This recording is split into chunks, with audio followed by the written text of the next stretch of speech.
that's only available in Sanatana Hindu Dharma, which is called as Deeksha.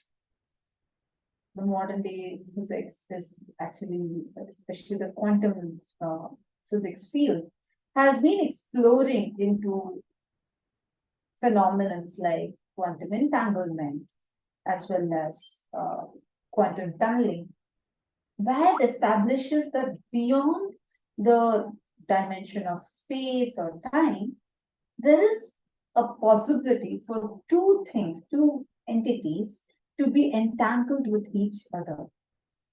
We're going to be learning about that in our upcoming sessions. But just to give you a brief, when you receive the Diksha from the Guru, at that time, when the Diksha, like whenever Guru initiates you into anything, like any spiritual initiation that you are receiving, be it a healer's initiation or your third eye getting awakened, what actually happens is that there is a transmission of what is happening in him. The energy in him gets transferred to you. And this also happens in terms of the vibration, the frequency in which he exists. Actually, many times, whenever you go and receive the physical darshan of Swamiji, that like there's hundreds and hundreds of people, thousands of people, I should say, who would be waiting real, like huge crowd gathered, and Swamiji will take time to initiate one by one by one.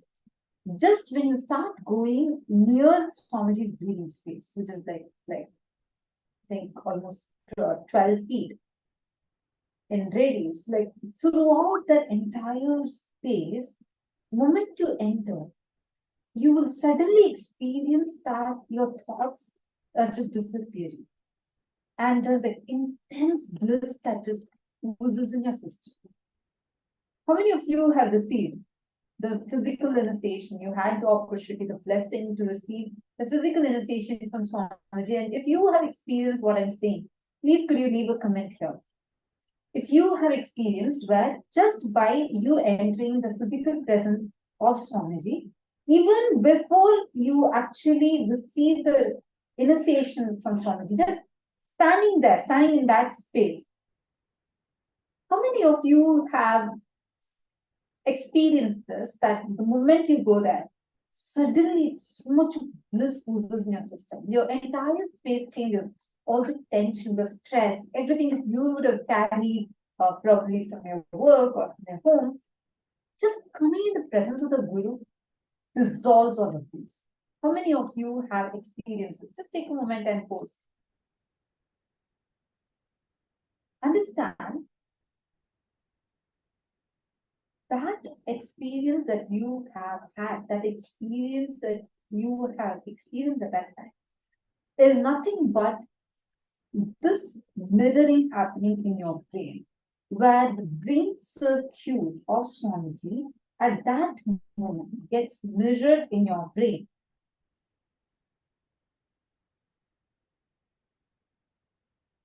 And what happens as a result of this is something phenomenal.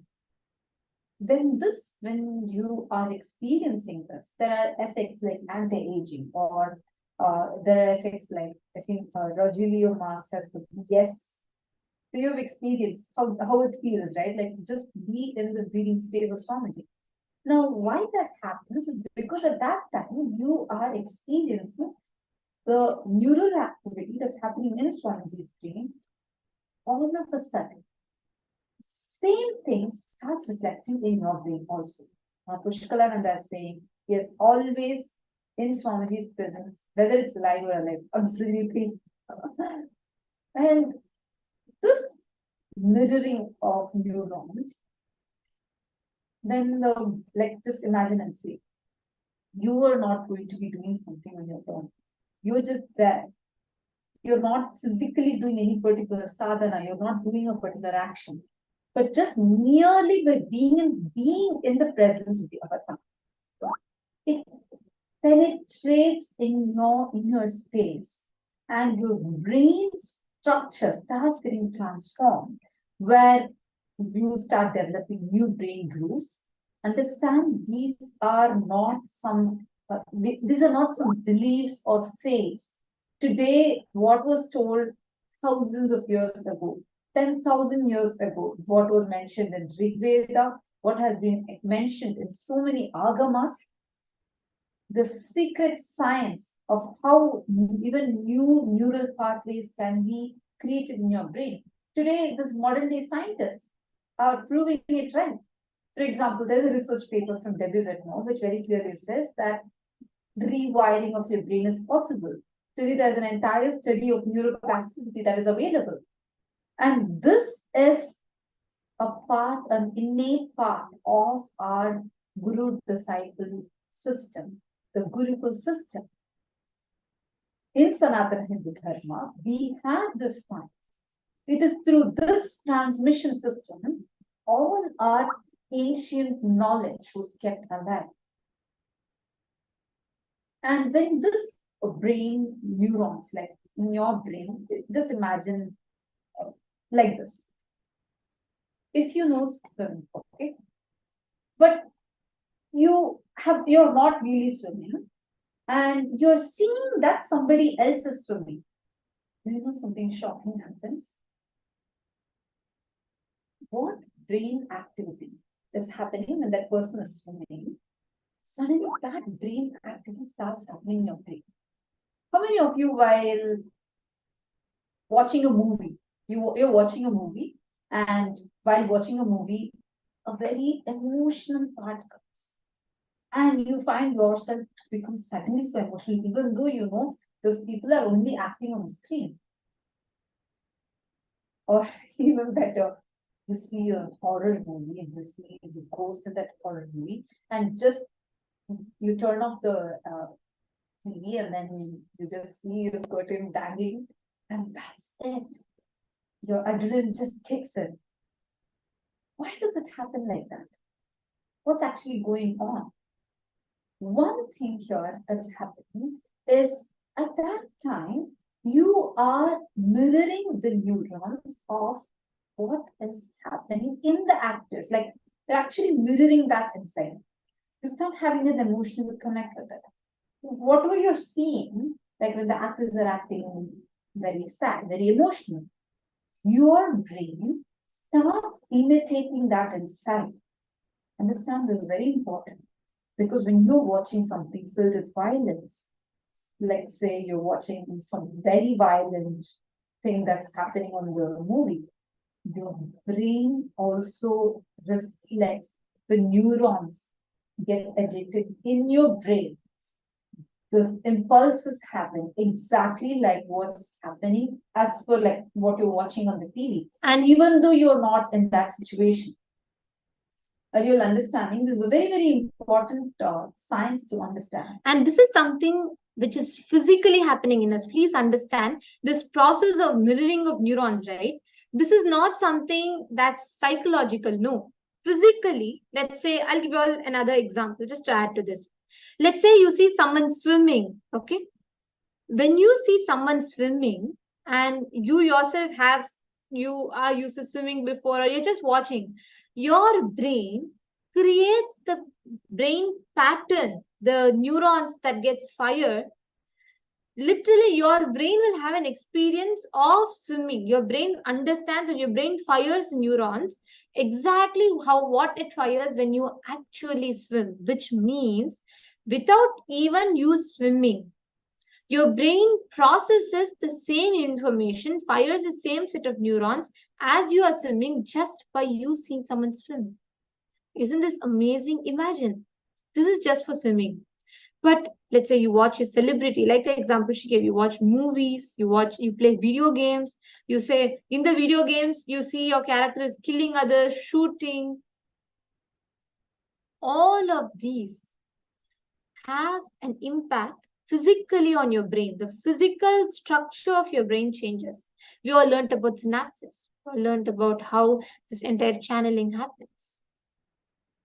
Do you know, when you are watching anything, when you are listening to something, Your brain develops new neural pathways, connections, strengthens it, and passes that signal every day. So every time you tell yourself, I am useless, I am a failure, your brain is strengthening that synapse, that connection more and more and more stronger. Every time you tell yourself negativity, you are strengthening those parts of your brain. Nice to see so many of you who are interested, so many of you are commenting, many of you have asked how you can replicate this. P. Balasubramanyamaya, Juan Robles, Kumara Rajaya, and Dushin, Mapushkala, Rogelio, and Ranjit Sharma. Nithyananda, nice to have all of you that have joined us here. And sorry, Von Robelzaya, you've asked under which brainwaves does Turiya fall under? The higher states of consciousness goes beyond the delta range. Like the delta is where highest, deepest restful awareness comes into picture. It's not just deep sleep, but much beyond that, pure restful state of awareness. So that experience starts happening when your brain is in the delta. Delta is like complete peace, and further and beyond that. So that's the range it comes.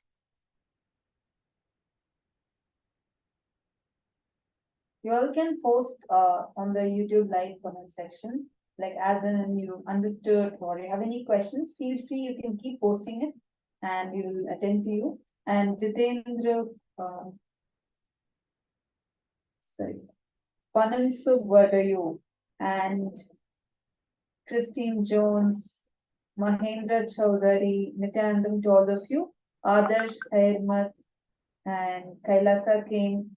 Wonderful to have you all here. Rameshaya, Nithyanandam, and Panungsung Vadayu. That's nice to know. And feel free to ask us any questions that you have had.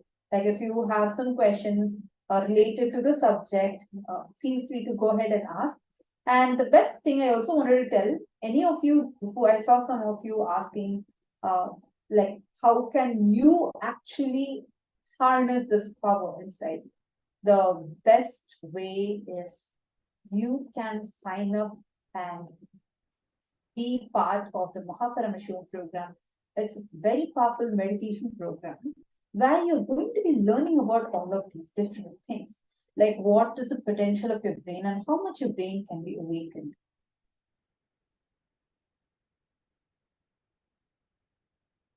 Actually, this whole thing, right? It's very interesting.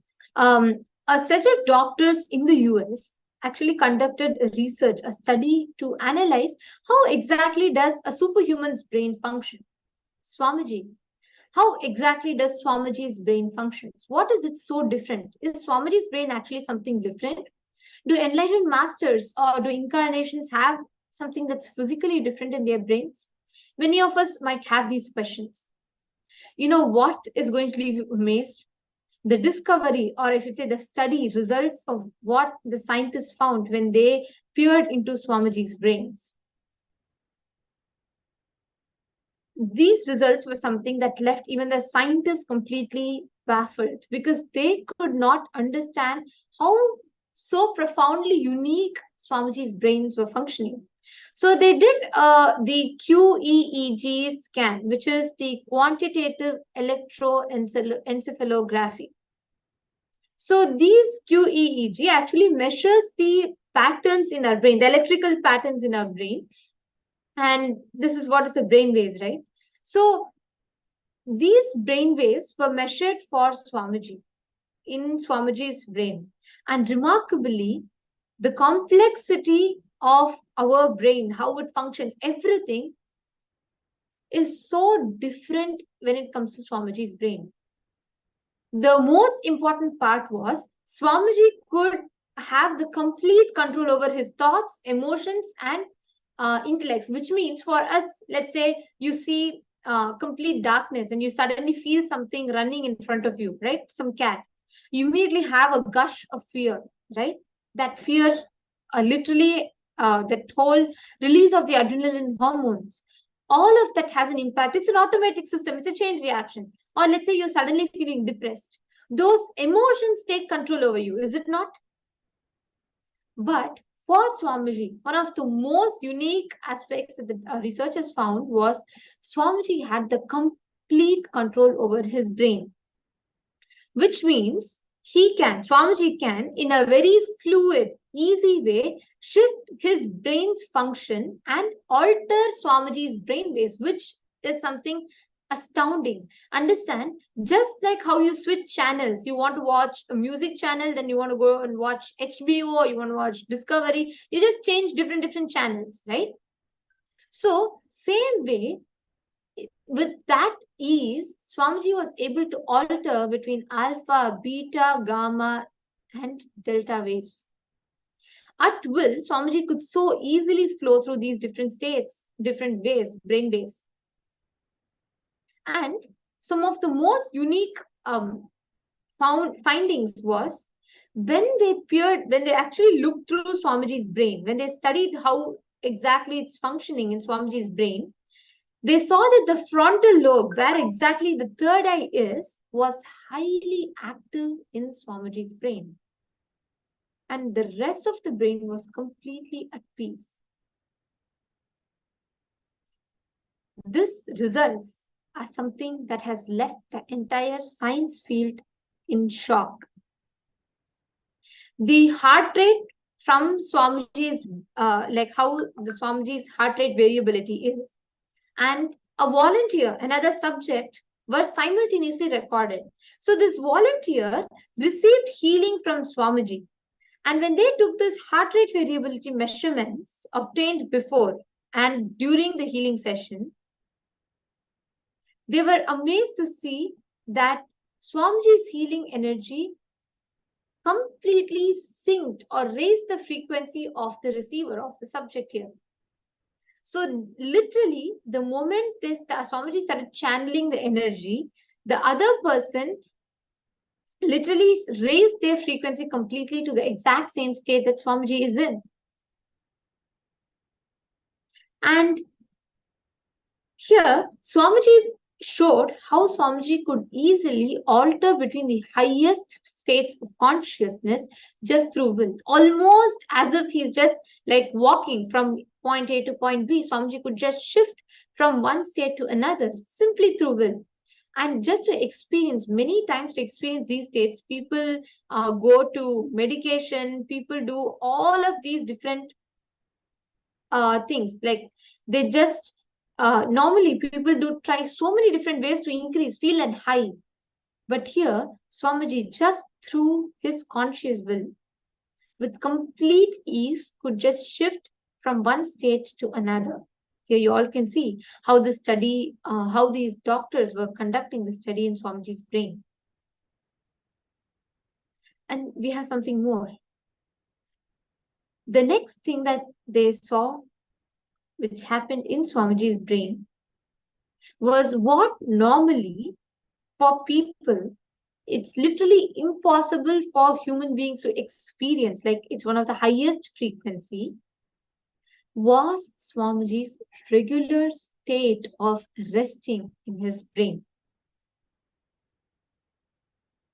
So this entire study that happened, it shows some of the amazing responses. One, how Swamiji, he exists in that highest states of consciousness. And another one is how Swamiji could transmit that experience, mirror that experience into another.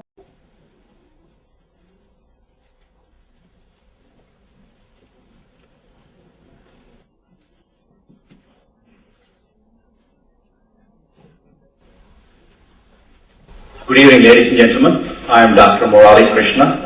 I am the president of Integris Mental Health and Integris James L. Hall Center for Mind, Body, Spirit. This is a center we started about 8 years ago, originating from the bombing recovery, where we thought we'll do something good for our community to help discover the healing power that's existing within each one of us.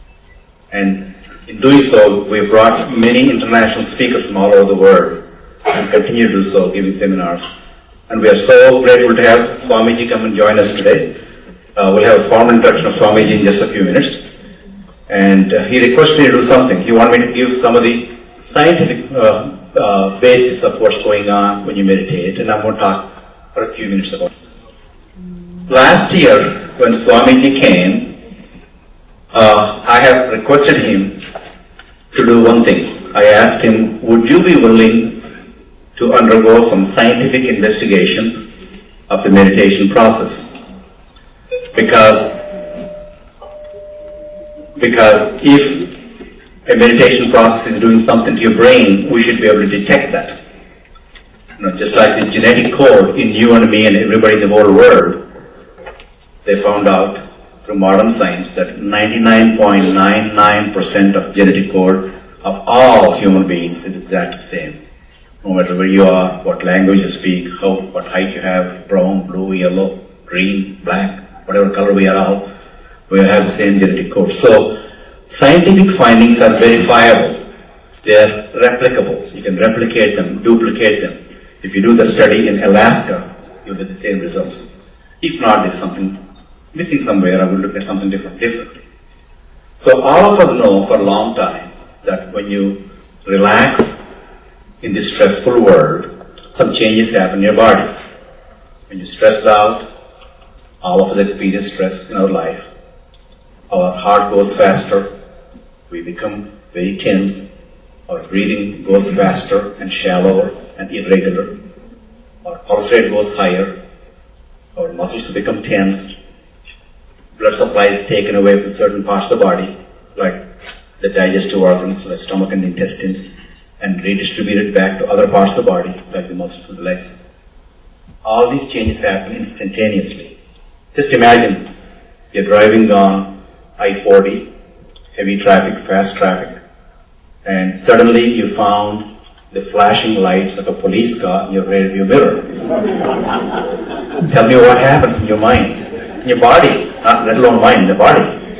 Boy, the heartbeat starts beating fast immediately, right? Instantaneously it starts beating fast.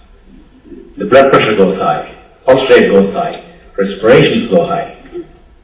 And these changes happen in a fraction of 1 second, not even 1 second, in a fraction of a second, before we can even think what happened. These changes happen automatically. And that's the typical stress response. Some danger is recognized by a part of the brain called amygdala, an old part of the brain. And the same part is seen in very primitive animals. That's a primitive response. It's been there for ages. We are born with it. Our parents had it, grandparents had it.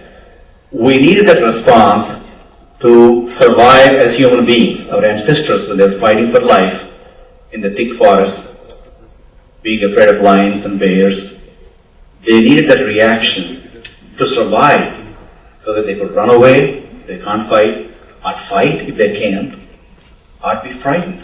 Fight, flight, fright reaction. But unfortunately, in modern day world, we don't need that reaction except in rare situations. We don't see lions unless you go to the zoo. You don't see bears unless you go to the zoo. For us, stress reaction is regular events in life. Disagreements, mortgage rate going up or down depending upon where you are in your life, economy, the weather, unfortunate events, whatever. And they elicit stress reaction so many times in each day that research is showing that each one of us probably will go through 40 to 45 stress reactions in a day. We may not even know that's happening in the body. So what's wrong with it? What's right about it? What's wrong about it? It's right if you're facing a life-threatening situation to have that kind of reaction because you better have it to survive. It is wrong if you have it too frequently, unnecessarily happen in your body because you're churning out toxic chemicals that are not necessary. Your body is producing hormones that are not needed to produce. It's like putting in a high gear and trying to climb a hill in your car. That puts strain on the body, your heart, your lungs, your brain, your kidneys. All of it is strained. And it also, suppresses the immune system. Now studies are showing very clearly stress suppresses the immune system. The stress hormones decrease the white cells that we need to fight infection with cancer. They decrease the white cells that we need for repair and defending our body.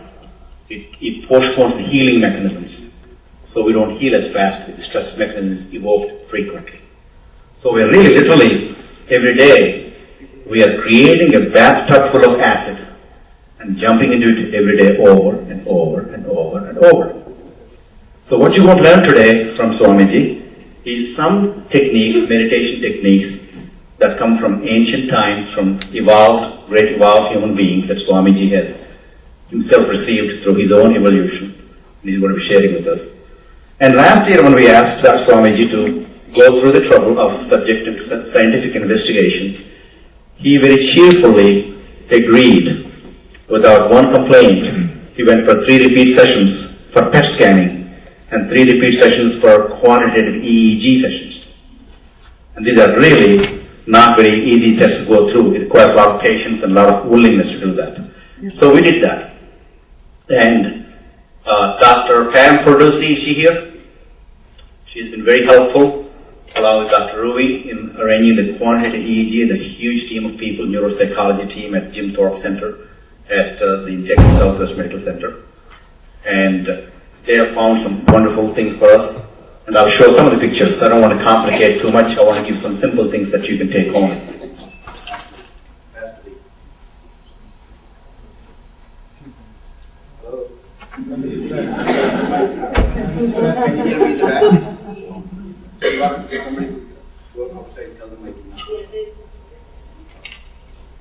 Give it to Swami, he'll fix it.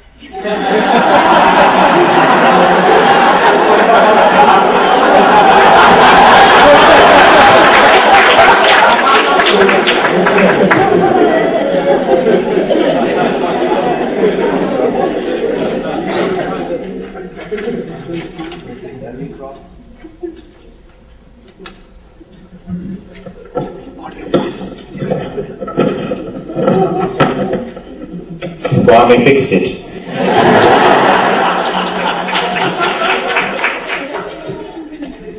We went through 3 sessions of PET scanning. Normally, when you go and get a CAT scan done, MRI scan done, most of the time you're looking at the structure of the brain.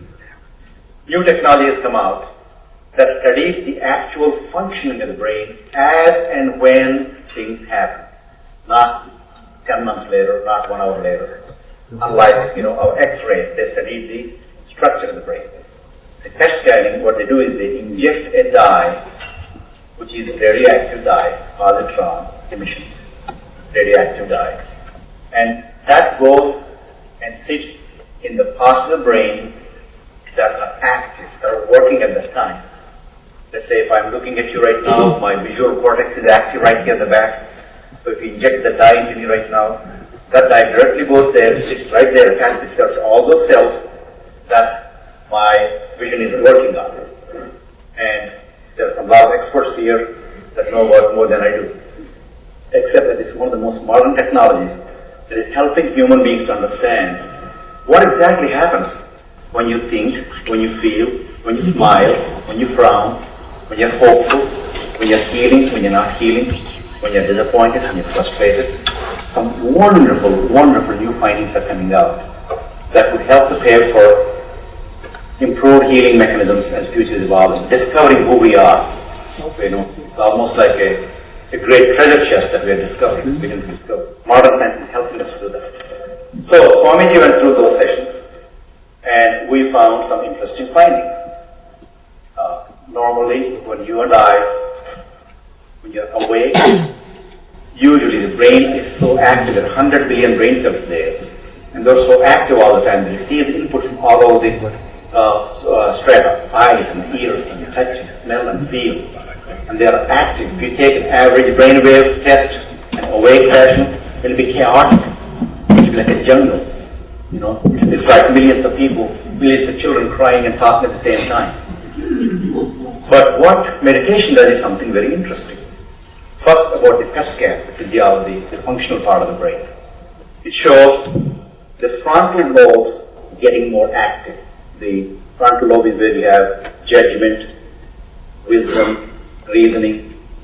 If somebody doesn't have frontal lobes, you can really write him off because there's not much life left without frontal lobes. Unfortunately, some of them are driving cars,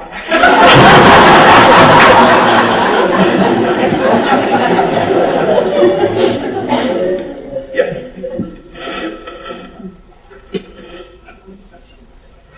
So I define a mystic as someone who believes in the existence of realities beyond human comprehension.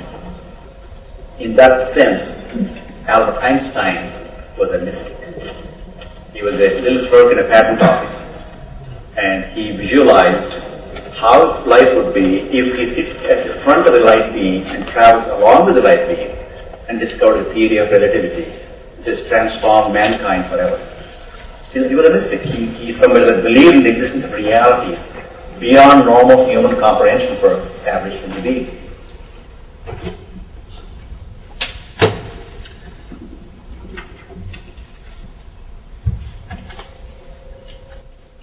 One who inspires a sense of mystery and wonder. Here are some of the brain scans I'm going to share with you. This is alert, non-meditative state. If you look at, let me see, is there a left point? Okay, if you look at the top, it's not very active, not very red and yellow. You know, yellow and red being the most active, front. It's not alert in the back where you were seeing visual cortex, it was alert. So as I was talking, where you see that is active in the back. That's the front, that's left, and that's right. Next.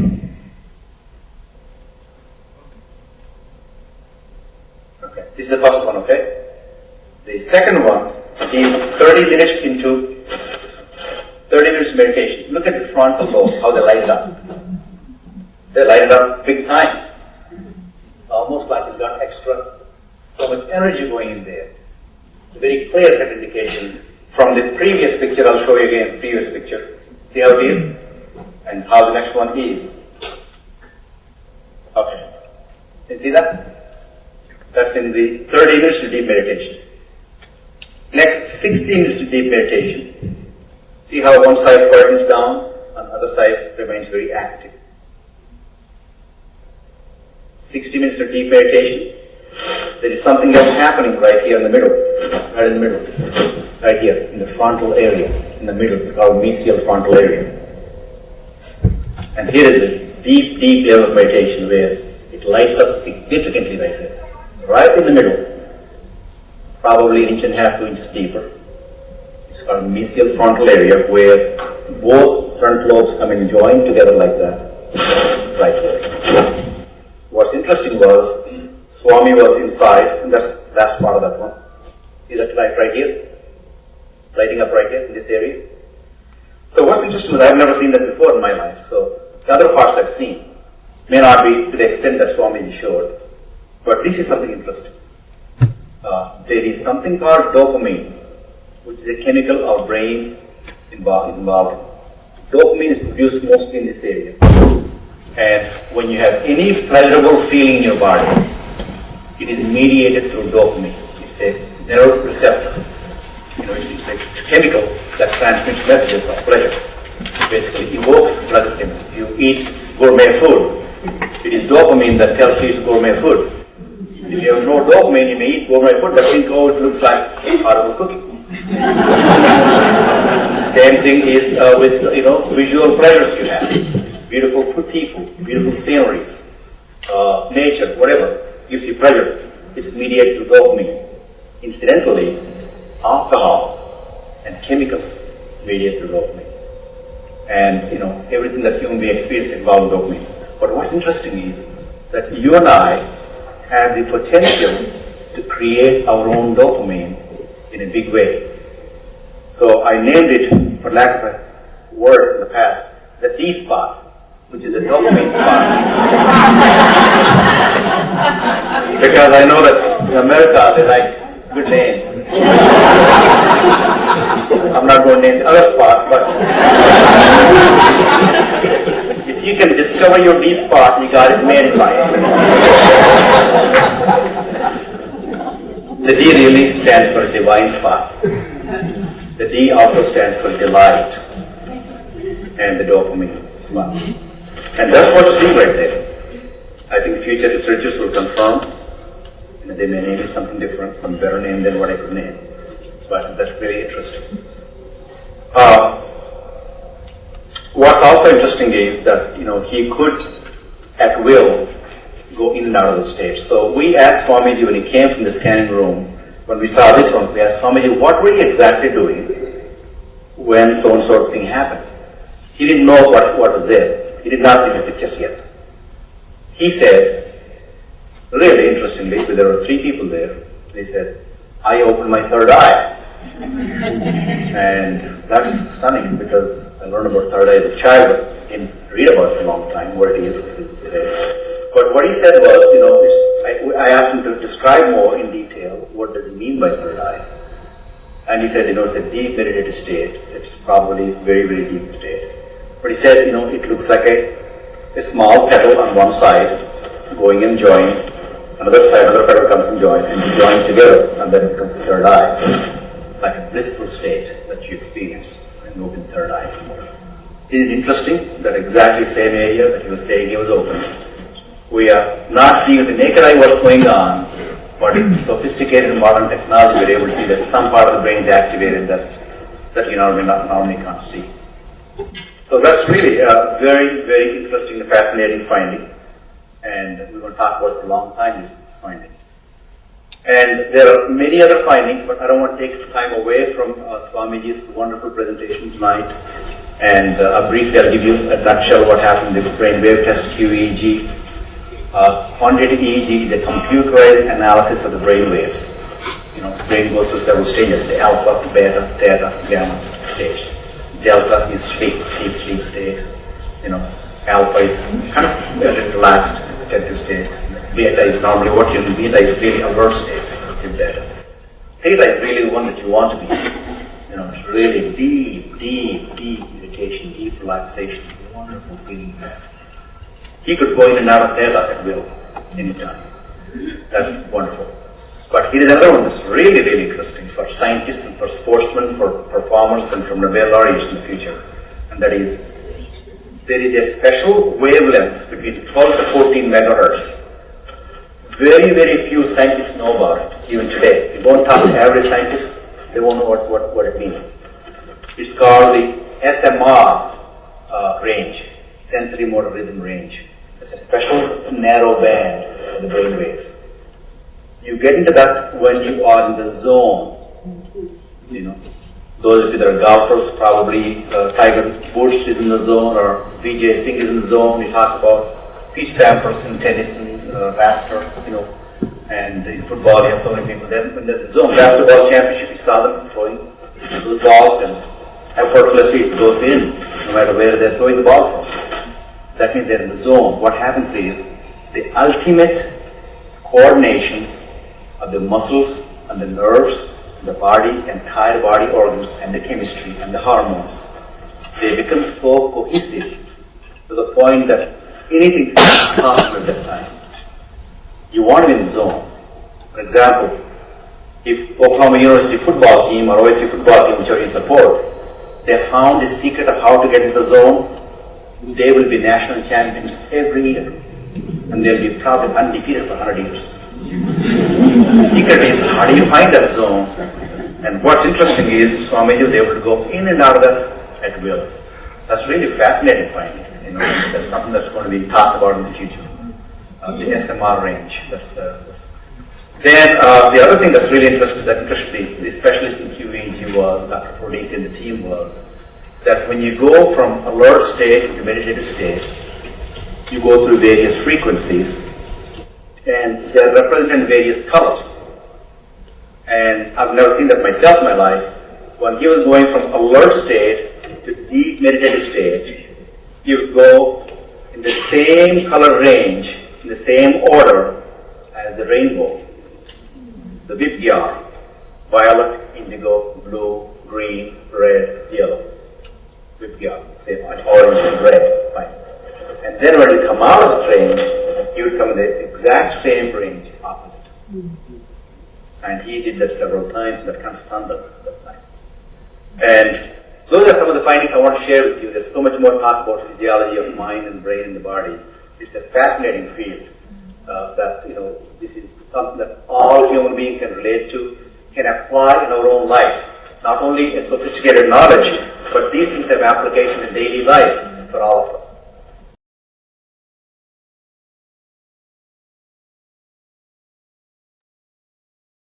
What science has tapped into is something phenomenal, not just for science, the field of science, but a big stepping stone for humanity to discover a possibility.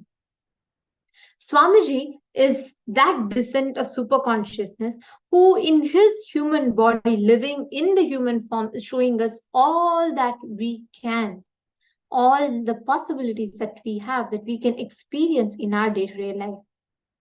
This is something phenomenal. The way that Swamiji's brain, just now that Dr. Murali Krishna had presented, like he said, Swamiji could shift or drift through some higher states of consciousness or play with his third eye. Like he said, Swamiji very casually told that he was opening his third eye when they asked him how come that whole frontal lobe area was lighting up fully. Some of these, which science still cannot comprehend, most of these, which science is completely baffled about, because what they thought is not normally possible, Swamiji simply did it just through his conscious will. And why are we learning about this? The most important part here is not just to know how Swamiji is doing it, but much more than that is to know that Swamiji is replicating his brain, the exact patterns that is happening in his brain into us, you and me. Normal people like us can experience this. And actually, that brings us to the satsang that we are going to be listening to today. We are going to be listening about what is this initiation and why is it so important for us to receive this initiation, literally transmission of what is happening, the superconscious activity that's happening in Swamiji's brain to us. So now let's listen to the revelation from Swamiji. And also I thank all the viewers that have been here joining us throughout and who've been continuously interacting with us, just having a very exciting news for all of you. Today, 8 p.m. Indian Standard Time. That would be, I think, tomorrow morning for the US, Canada, the Western Hemisphere.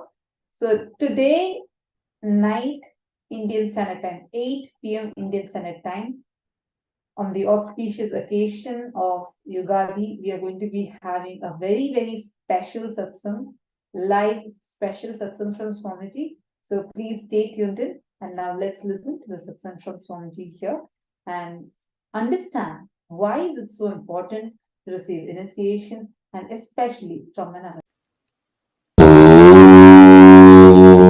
Nithyanandeshwara Paramashivasamarambam Nithyanandeshwari Paramashiva Shaktimadhyamam Asmadacharya Paryantam Vande Guru Paramparam.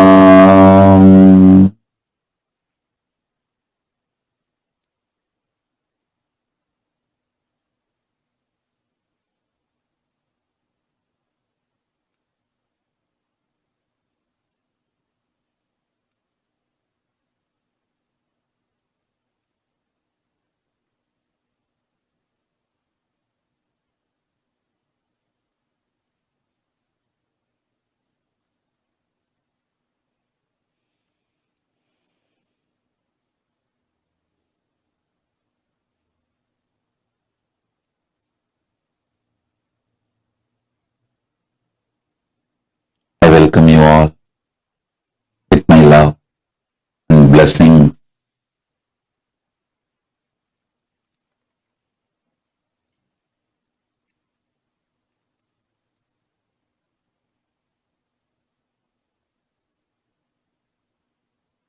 The first powerful cognition, the truth I want to give you all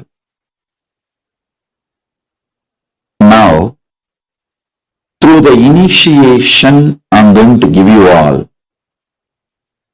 I awaken the Paramashiva in you, make you all manifest the ultimate life, Paramashiva. As Paramashiva has blessed me,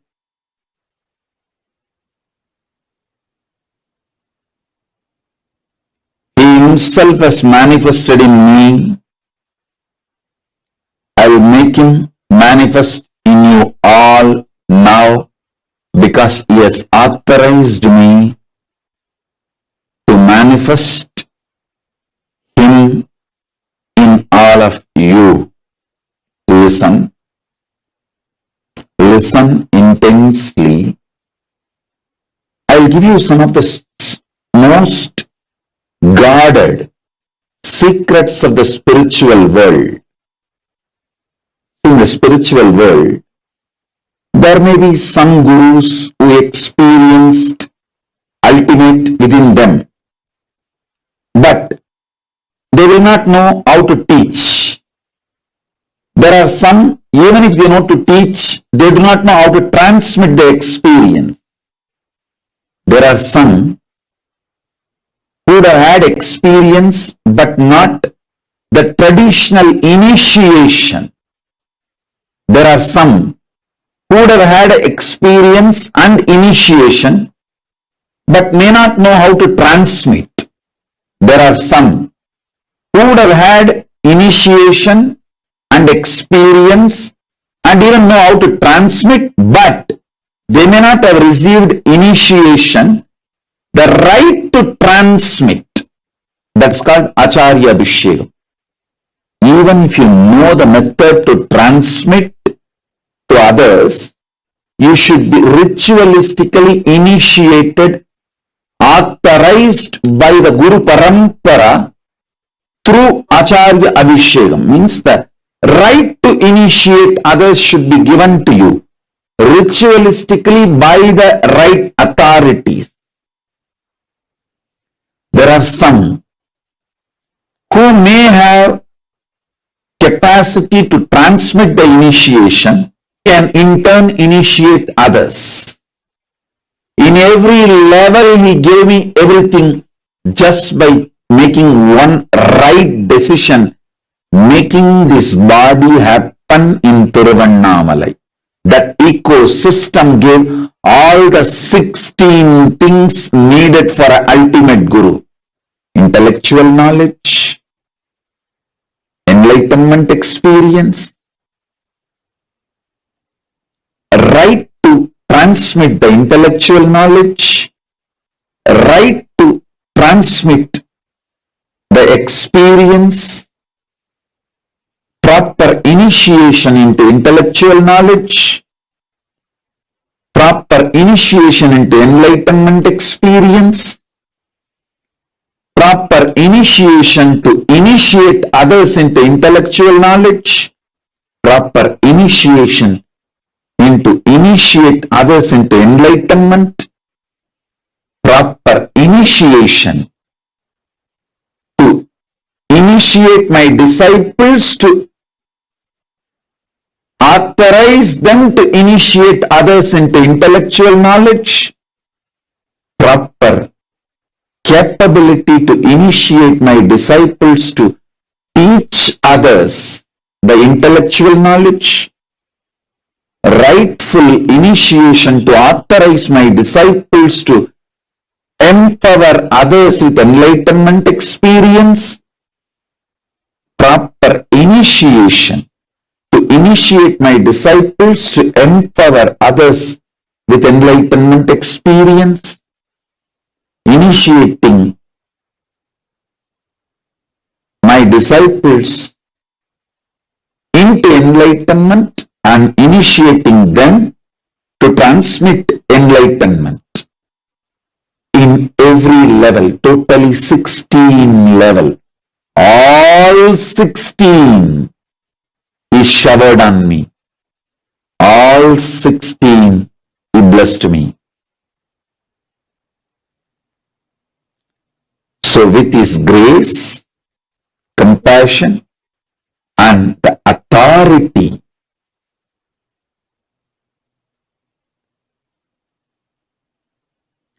with his grace, with Paramashiva's grace and Paramashiva's compassion and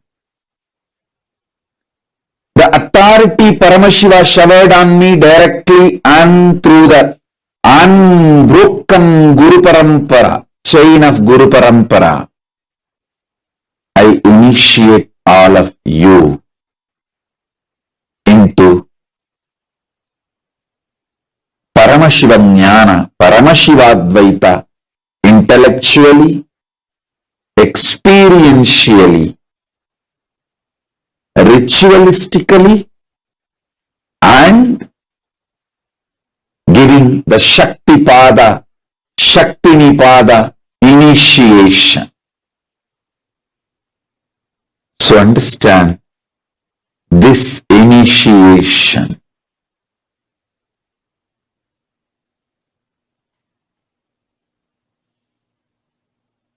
Connects you with Paramashiva directly through a proper, unbroken,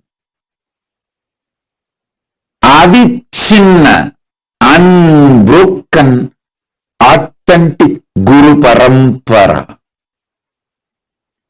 Avichinna Guru Parampara,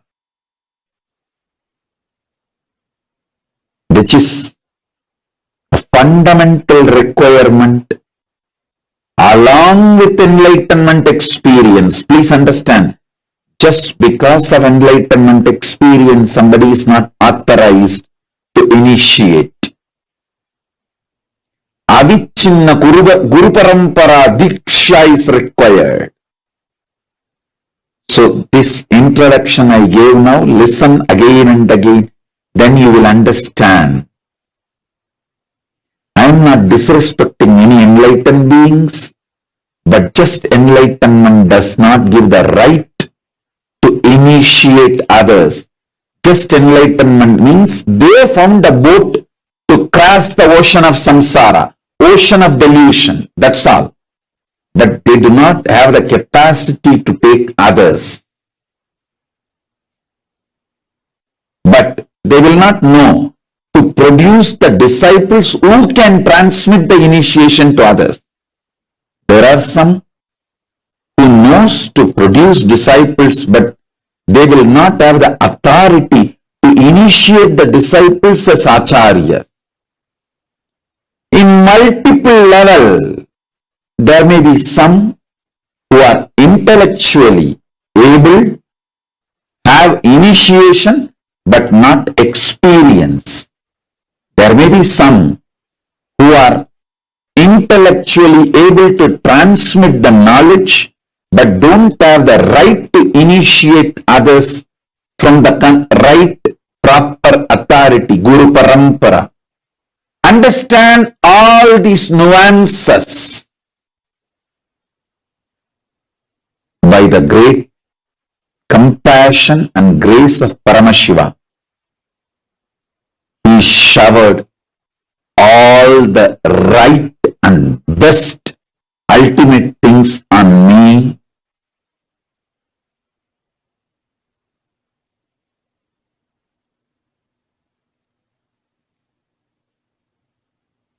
Enlightenment experience and right ritualistic proper initiation from enlightened gurus, ability to teach and right initiation authorizing me to teach from the Guru Parampara, unbroken Guru Parampara from himself, from Paramashiva himself, and ability to transmit the experience and right authorization and right initiation authorizing me to transmit the initiation to others from the unbroken chain of Guru Parampara, unbroken succession of Guru Parampara. and ability to make the disciples initiate others and ritualistic initiation authorization to initiate my disciples into Acharya Abhishekam by authorizing them to initiate. Understand this multi-level, multi-layer, everything Paramashiva showered on me by choosing the right place, Tiruvannamalai. Just because he chose Arunachala for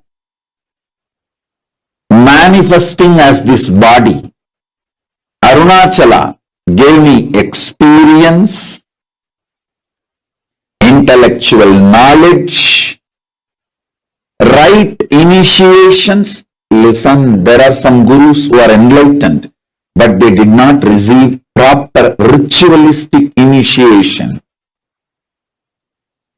So their enlightenment is useful for them, but not for everyone.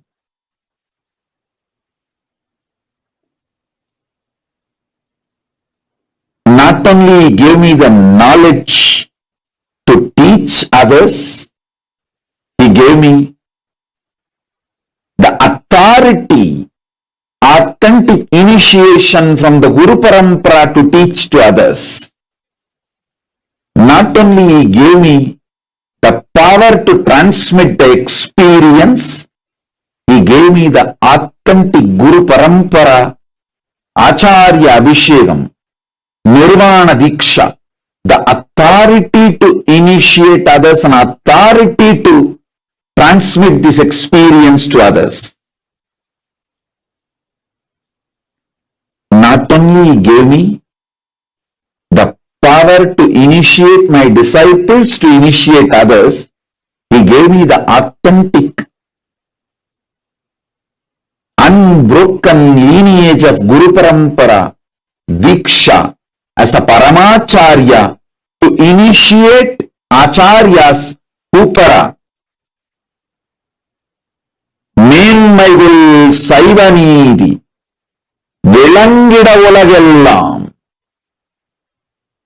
The great tradition, ultimate tradition of Shaivism, Paramadvaita, to flourish all over the universe. Not only I transmit enlightenment, I give formal initiation also. So now, Mahavagya Upatesam. So sit and listen. Om, Om, Om. Om Shiva, Shiva, Shiva. Om Shivaya Nama. Om Namah Shivaya. Om Hrim Shivaya Nama. Om Ham Haum Shivaya Nama. Om Shivoham. Om Shivoham. Om Shivoham. Om Om Om Om Paramashiva. Om Paramashiva. Om Paramashivaya Namaha. Om Hrim Paramashivaya Namaha. Om Hrim Paramashivaya Namaha. Om Ham Haum Paramashivaya Namaha. Om Paramashivoham. Om Paramashivoham. Om Om Om Om Nithyanandam. Om Nithyanandam. Om Hrim Nithyanandaya Namaha. Om Hrim Nithyanandaya Namaha. Om Nithyanandoham. Om Nithyanandoham. Om Nithyananda Paramashivoham. Om Nithyananda Paramashivoham. Om Nithyananda Paramashivoham. Om Nithyananda Paramashivoham. Om Nithyananda Paramashivoham. Om Nithyananda Paramashivoham. Om, Om, Om. Om. Now sit. I will make this mantra reverberate in you through the Shaktipada and Shaktinipada and awakening your Kundalini Shakti. Om, Om, Om, Om, Om, Om.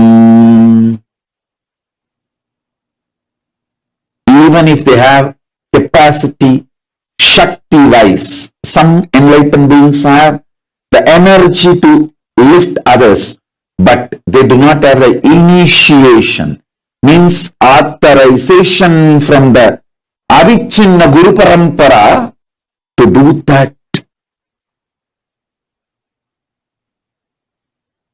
Guiding, lifting others. So, you need everything.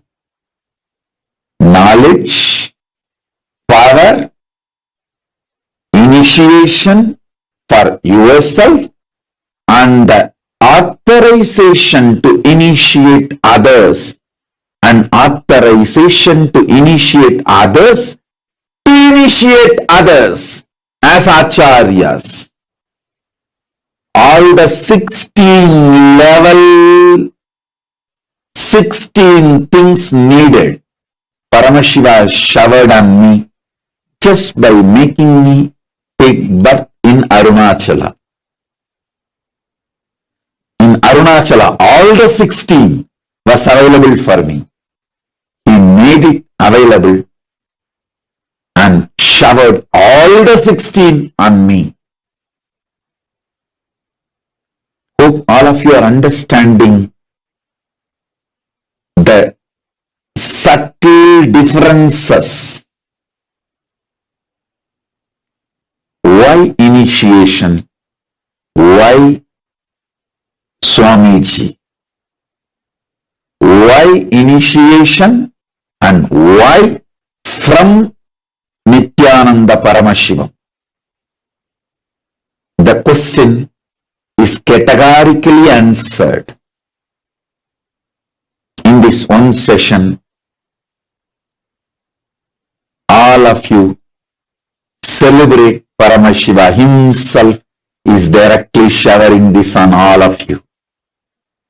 There are some gurus who are enlightened but not systematically initiated. There are some gurus enlightened, systematically initiated for their enlightenment, but not systematically initiated to initiate others. That is called Acharya Abhishekam. Listen. You are getting initiated to live Paramashiva Twa, the Paramashiva's lifestyle. I always tell, practice in this Kailasa, perform in Mahakailasa. Practice devotion, practice lifestyle of Paramashiva in this Kailasa, perform in Mahakailasa. Initiation into living Paramashivatva is Charya Pada. That initiation is called Sivadiksha, Samayadiksha. Then initiation into enlightenment is Visheshadiksha. Initiation into Paramadvaita is Nirvana Diksha. Initiation authorizing you to initiate others is Acharya Abhishekam. Initiation authorizing you to transmit enlightenment to your disciples and in turn authorizing them to initiate others is Paramacharya Abhisheka. Paramashiva showered everything on me: power, capacity and initiation, just by making me born in Tiruvannamalai. In that ecosystem, he brought everything and showered it on me.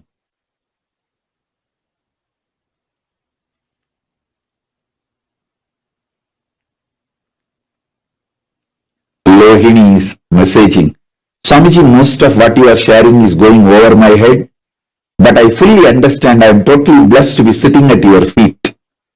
Lohini, you should listen to this session again and again. I'll ask them to replay. If you understand this session, you will be able to answer others' questions. Why Swamiji? Many people may say, yes, I accept Hinduism is great.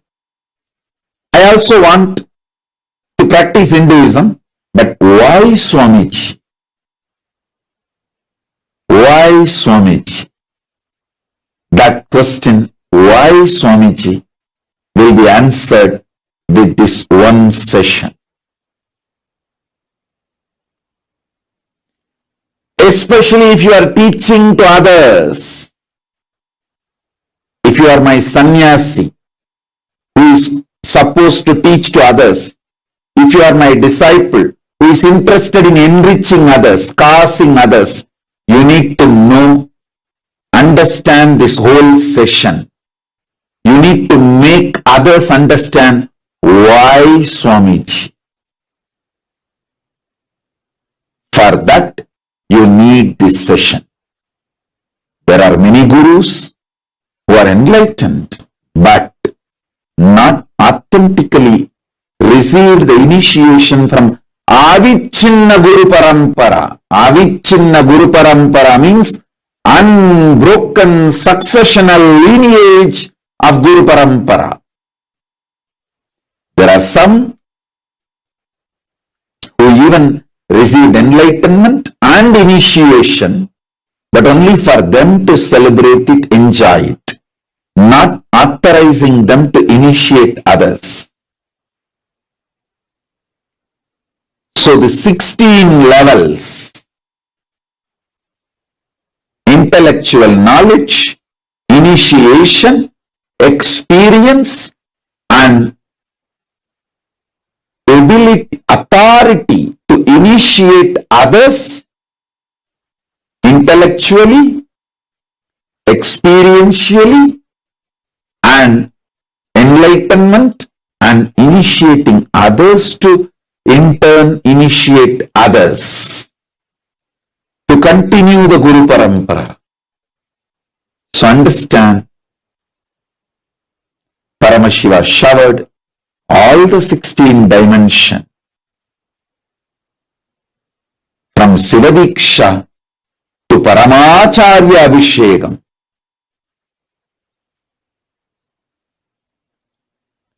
So, with this clarity, sit and receive initiation. I think this introduction should be given for all initiation sessions, so people understand from who they receive initiation, they are receiving the initiation. Om, Om, Om.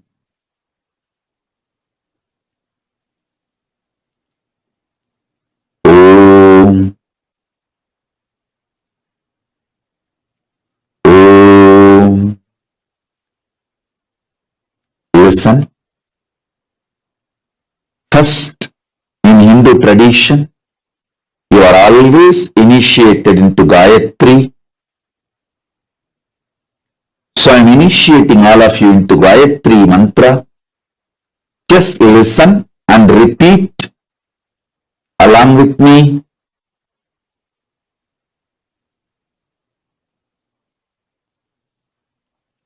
So listen to the Gayatri mantra and listen, repeat along with me. Om Bhur Bhuvaswaha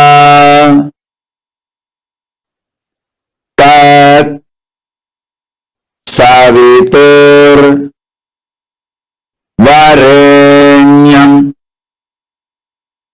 Bhargo Devasya Dhimahi Dhiyo Yona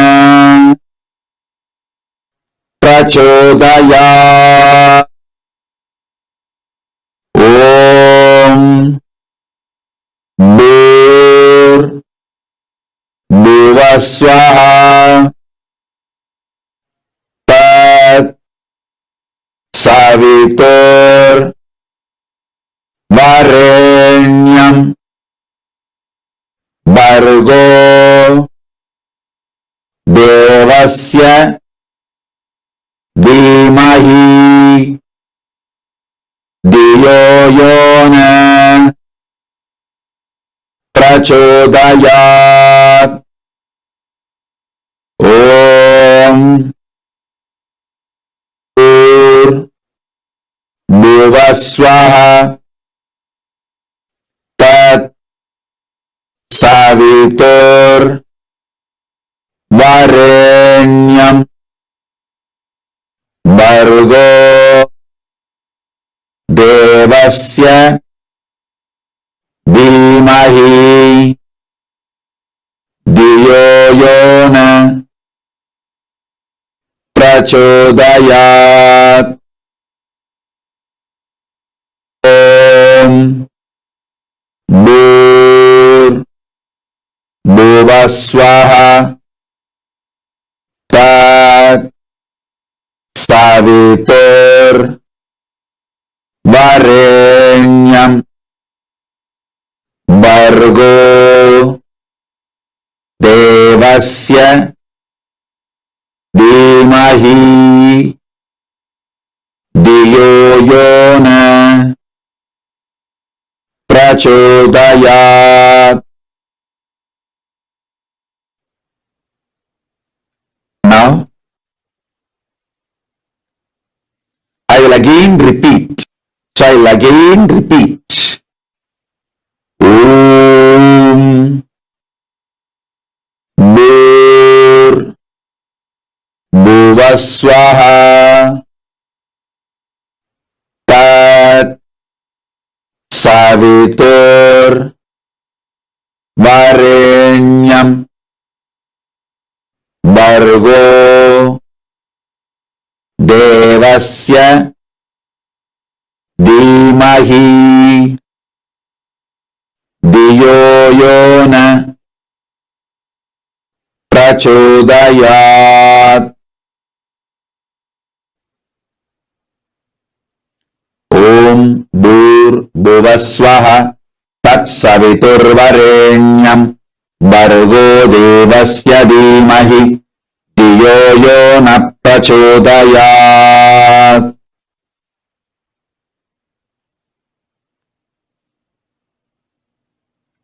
Now listen.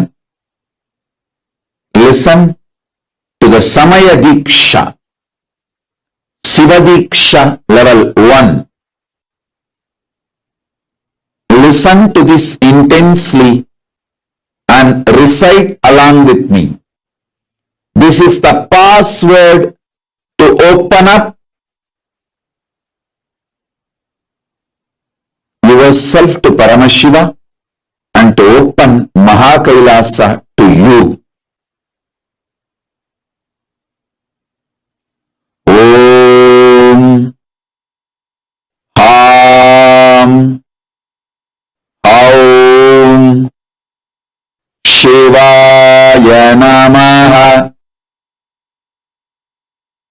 Om Ham Aum Shivaya Namaha. Om Ham Aum Shivaya Namaha.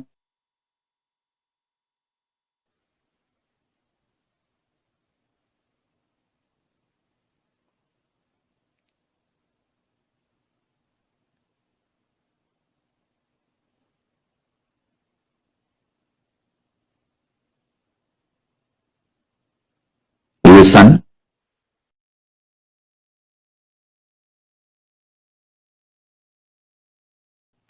There are many gurus, great enlightened beings. See, I am not comparing, I am not disrespecting any of my predecessors, my Guru Parampara, or my predecessors. For example, Ramana Maharshi is not only an enlightened being, a great being who can transmit enlightenment, but he never initiated anyone formally. He himself repeated multiple times, because I did not receive formal initiation, I am not authorized to initiate anyone formally. His whole life he never initiated anyone formally with an open, clear declaration. He said, I did not receive formal initiation, so I will not give formal initiation. If you read Ramana Maharshi's life and his teachings, you will read this. You can read this.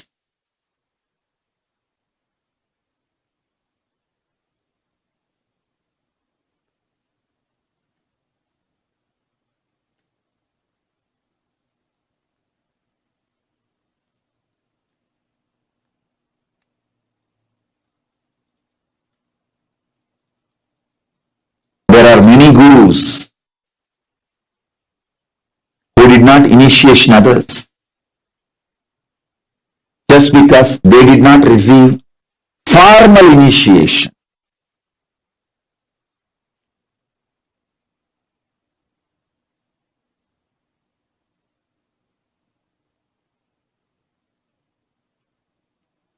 Ramana Maharshi said, when Sringeri Mutt sent acharyas to initiate Ramana Maharshi said, in Tiruvannamalai, whoever lives, they don't need initiation, so I don't need initiation. Same way, I am also not going to initiate anyone. Arunachala himself initiated Ramana Maharshi, but he did not come in human form and formally initiate. So, he never initiated anyone formally.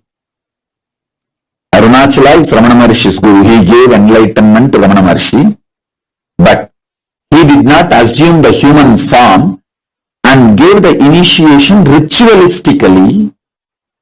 So naturally, Ramana Maharshi also never initiated others ritualistically. I am not disrespecting Ramana Maharshi. I am not comparing myself with them. I am just stating the nuances, subtle nuances of the spiritual world.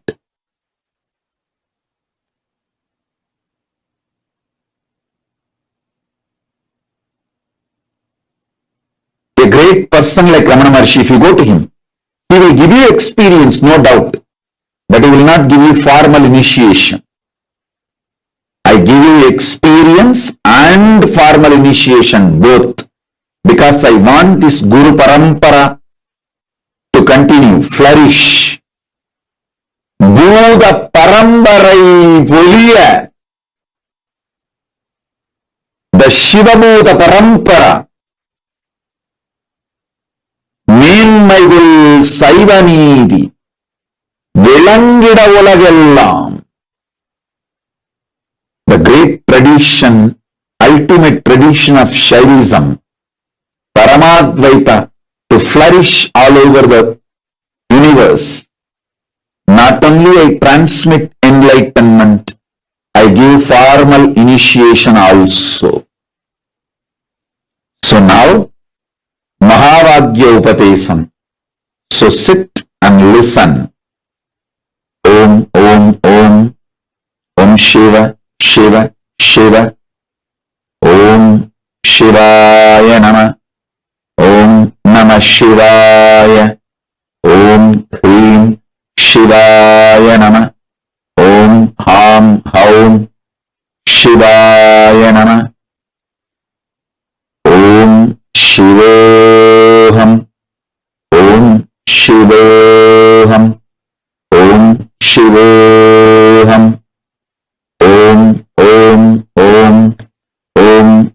Paramashiva, Om Paramashiva, Om Paramashivaya Namaha, Om Hrim Paramashivaya Namaha, Om Hrim Paramashivaya Namaha, Om Ham Haum Paramashivaya Namaha, Om Paramashivoham, Om Paramashivoham, Om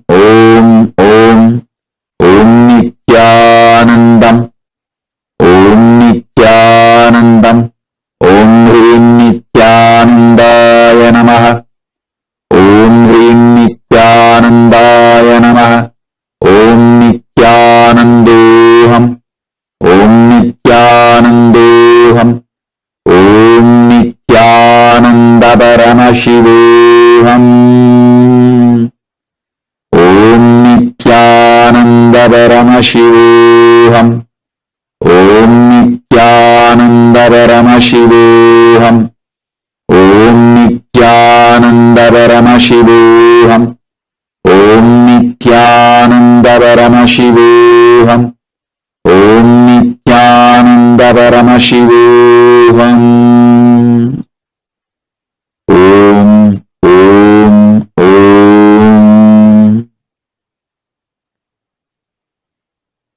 Om. Now sit. I will make this mantra reverberate in you through the Shaktipada and Shaktinipada and awakening your Kundalini Shakti. Om.